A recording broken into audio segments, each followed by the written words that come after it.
that's the only way I'm going to grow, because I think it's really, really easy to stay. It's easy to get fat and happy when you have a good bank account.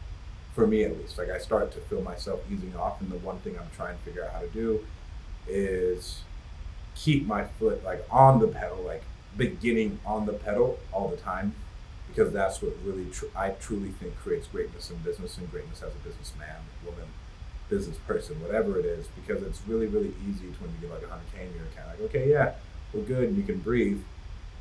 I think the number one way for me is creating different passive income streams, but still emptying out my bank account every month.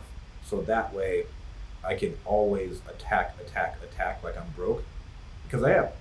Right? Like, hey, we just put in, like this last month we had put in like 80K into some stuff.